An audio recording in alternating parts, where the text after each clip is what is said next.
Hey guys, and welcome back to Hearthstone with me, Hollow. We are continuing our arena run as the Mage. We are 1-0 with a fairly coherent and impressive, totally coherent, don't know what I'm saying.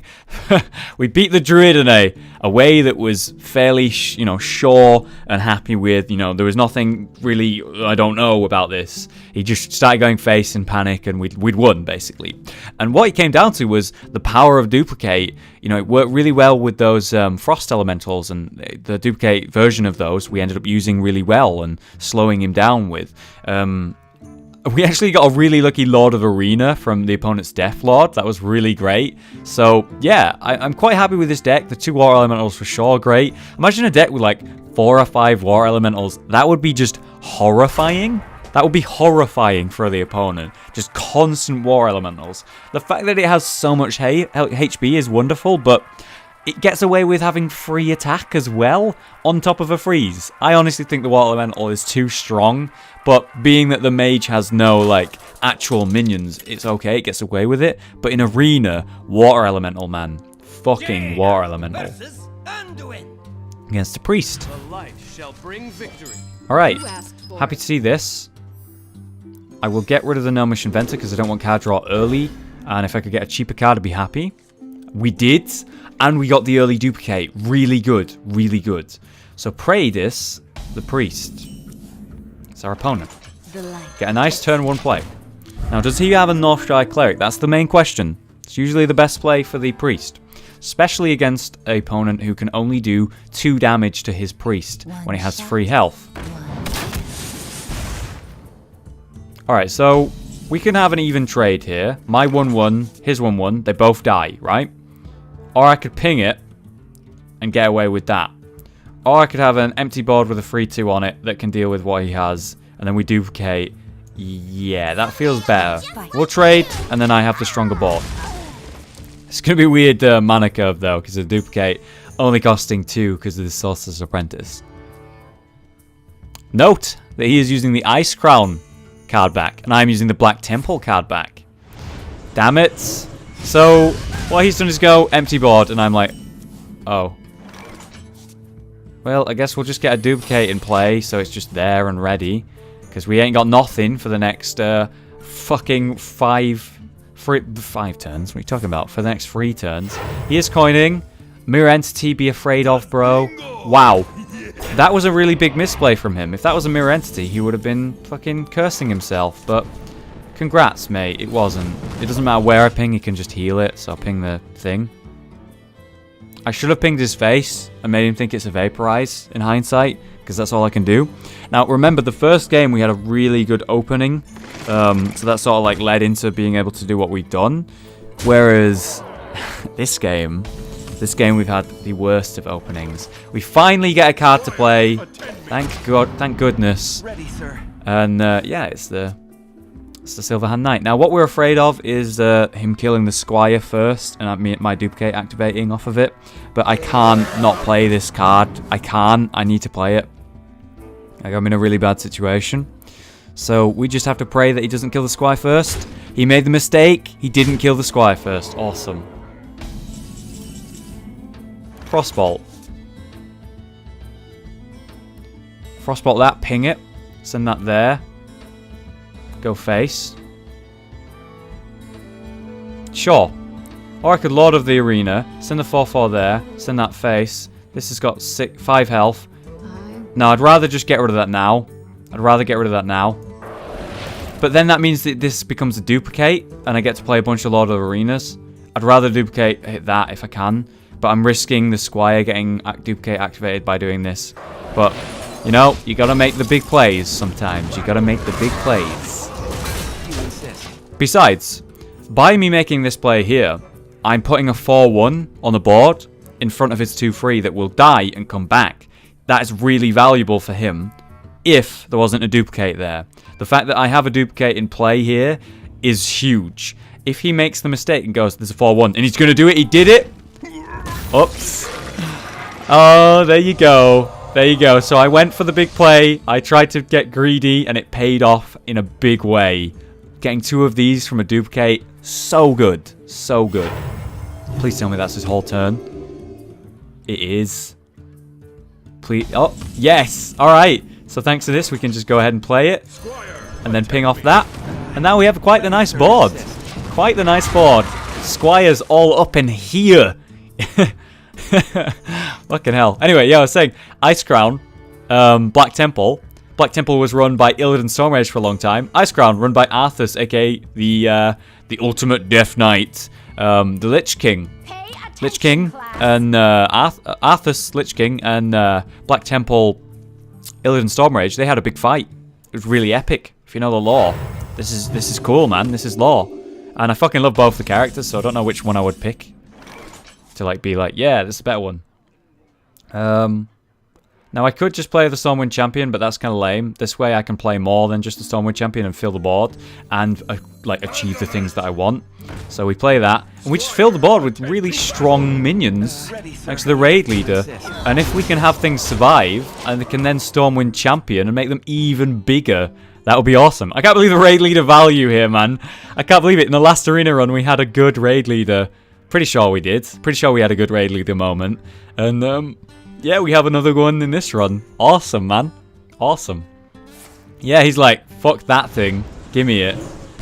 Is he going to kill the 4-1? Yeah, probably. That's fine. That's 4 mana to not really make much of an impact on my board. I was expecting a Holy Nova there, to be honest. Killing the raid leader, killing the squires, killing the 4-1. That would have been way better, but he must not have one. And then we get this Stormwind Champion off, and hell, we're doing really, really well here. It's tempting to play this, but not on the mana curve right now. So we just ping him. And now we just do a massive damage. Honestly, I would say at this point that it would not be cocky of me to say, yeah, I've won this game. I don't know how you feel about it, but I feel pretty great about this. The fact that I managed to pull off that duplicate and he never killed the squire and he went face at one point, massive misplay from him. And then I played to sort of go around that. Well, there's a death. Stopping my buffs quite a lot, isn't he? And he's healing up. So do we have kill shot here? No, probably not. 6, 8, 10, 11. Just not enough. Not enough. So play this. Play the water elemental. And we'll just keep going face. I don't really care about this 5-4 because all it's going to do is kill this. It's not relevant. It's killing that. It's not going to do anything important. It's dead. So I am threatening lethal in many ways right now. This is threatening lethal with the ping. This is threatening lethal with the ping. That's threatening lethal.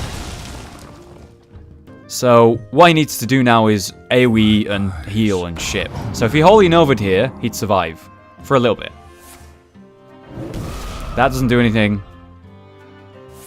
That doesn't do anything. Wow, he really is just like super face priest. Kind of cool. Kind of cool. 7-9, we've won.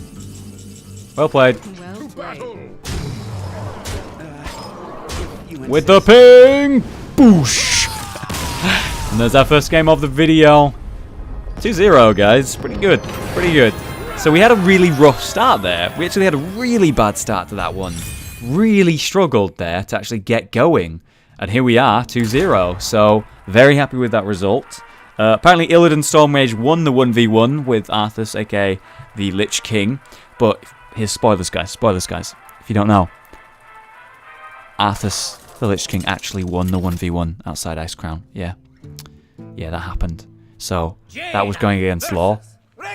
And the first time they met, it was an equal fight, but then the Lich King got stronger, and then they met again, and yeah, just couldn't beat him. Random lore for you today, in today's Hearthstone episode. Don't know why. There you go. Okay, so what we were looking for was a 1-drop, 2-drop. Even a 3-drop. Something that was cheaper than the Water Elemental. We didn't get one. So, we're against a hunter by the name of Ilias. Hello. We do not have a turn 2 play. We do not have a turn 3 play. This is awful. But what's new? This seems to be the day of bad openers for me. Could coin out a duplicate. Really not that good of an idea. We'll just ping that and pass. So 2 turns where we couldn't do anything even with a coin. We're going to coin out the Water Elemental, which is going to be a big threat for him and he's going to struggle to deal with. So that's at least going to be something. And then we're going to try and duplicate it, which will be so strong. So he's played a strong card. He's played a strong card. He's got Mishra as well. Fucking unfortunate for me.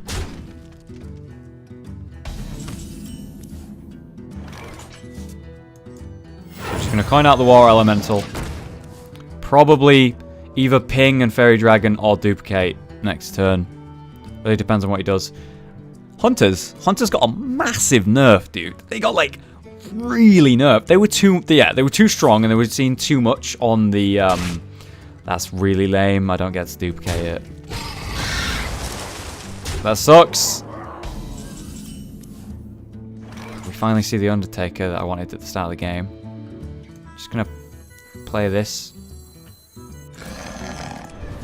We're gonna ping one of the 1/1s. Now, you might be thinking you should ping Misha there so that, you know, it can kill the Fairy Dragon. But if I had pinged Misha there, it would have sent both 1/1s in, and then the Fairy Dragon would have died, and then there would be a 4-3 taunt just there. So, a way back into this game is going to be one of our 2 Flame Strikes, which is going to be nice to see. Obviously, he's going to go face with the 4-4 and the 1-1. Obviously. Thank you. He made the misplay. I was going to do that trade, but he did it for me. Yep. He did that wrong. And he knows he did that wrong. So it kind of sucks because of my mana. I just don't have like the right mana pool numbers here, but I got to do this. I'd love to have played that. And I could just play a duplicate. And then get like good duplicates. Or I could just play this and it really doesn't do much. I think the duplicate's better just to get it out there now. So that's a good play there. I think it was, oh yeah, Hunters. Their main nerf, they were too strong and they were seeing too much on ladder, basically. They were just too strong. Just way too strong. And so, because of that, they were seen on ladder loads, absolutely loads, and too much. So, they got a massive nerf. I understand the nerf as in, like, I understand wanting to nerf Hunters and, you know, making them less of just constantly everywhere on the ladder. But it was definitely a mistake the way they nerfed it, and I'll talk about that in a minute when I'm done, like, working out this turn. I could Silverhand Knight and Undertaker. I could Venture Co and Undertaker, or rather Undertaker then Venture Co. Or I could just Frost Freeze that. And then when this dies, get more of them, which is good. I could play the Taunt and get multiple of these, which really isn't going to help me too much, but it wouldn't be nice to have some strong taunts. He has 5 here, 6 here, 6 here, so he can get through it. I think a 6-5 is better than a 5-5, but that freezes that. And we're trying to delay here. We're trying to delay and sort of wait and survive until we have a Flame Strike. That's what's going to bring us back into this game. We need one. We do have 2 in the deck, so there's a chance we'll find it. We just need to get to it, basically. So I'm going to try and play this Azure Drake as fast as possible as well, to try and get the draws going as much as possible. So that's unfortunate. He does have 6 damage there, and a Houndmaster, although he didn't buff anything with that. I think he was trying to buff the spider and didn't realize what it does, how it works. Wow, he's going all in. Oh no. I'm really hurt. I need a Flame Strike. Yes. Thank you, Lord. Thank you. This has put me back in the game. Oh my god. The top decks. The top decks. The misplay from him and then the top deck. Thank you. I'm sorry, man. I gotta say sorry. I'm sorry. Yeah. He might take that offensively, but I am generally sorry that was lame for him. Oh god. Okay, he has the Ogre. I'm really hurt, man. Now, Duplicate doesn't activate on your turn, so there's that to take into account. I need to play a Taunt, obviously, and this survives the trade with that, but I don't want to give him something. But this won't survive, but it does the damage, so... I want to fill the board, I think, so I'm going to play the Death Lord. I'm going to put something that could kill that down. Well, this can kill it. 6. Takes 2, he goes to 5, and I could ping. Yeah, this can kill it, and this can kill it, like, better. Or I could trade here. I could trade there, and then it would die. Trying to kill that. Yeah, I think I gotta play safe here. I think I gotta play safe. I know Duplicate didn't activate. I know that it doesn't work like that. But yeah, I think I gotta play safe here and make sure this dies as fast as possible when I'm like this close to death. If he has a Hunter's Mark, I've lost the game. He doesn't, it seems. He got the boar as well. Fuck you. This is 4, 5, 6. 7. I'm on 7 hit points. I survived the turn. I wonder what minion he's going to get. And I got a duplicate on that, so that's good. I can get lots of taunts out. Oh, well, at least it doesn't activate. 2 hit points. Next turn I'm dead unless I have a heal. Well played. I will hunt you. I don't have a heal. I'm just going to play these. Scare me. The gate are open. I know I'm dead. Well, I know I'm dead. I just wanted to try. You know, maybe he thinks that his hero power, maybe it'll hit a taunt, you know? Yeah, he just got me, man. Getting that boss specifically won him the game. It did 4 damage to me. If he got any other... then again, I suppose if he got Leok... I don't know, I had a really slow start, and the way I got away with it against the priest was by him also having a fairly slow start. Against a hunter, he just had he had just like really good early start, straight into Animal Companion after the spectral spider thing, Haunted Creeper even, and then you just sort of like kept going at me, and I just couldn't get in there because it took me ages. It took me to turn 3 to coin out Water Elemental, which he had a hunter's a kill command for, which was just really unfortunate. So I feel like I was just unlucky there in general, and that's why I ended up just getting wrecked. But I still feel like the deck has promise, and I still think we can do good. If you have any tips, maybe I should have done something differently. Remember, everything in hindsight is 2020, as always. You can't possibly have known what he was going to play or how he was going to play it, so don't make calls based on what you saw, you know. But otherwise, guys, hope you enjoyed. Leave a like if you did. I've been Hollow, you've been you. See you next time.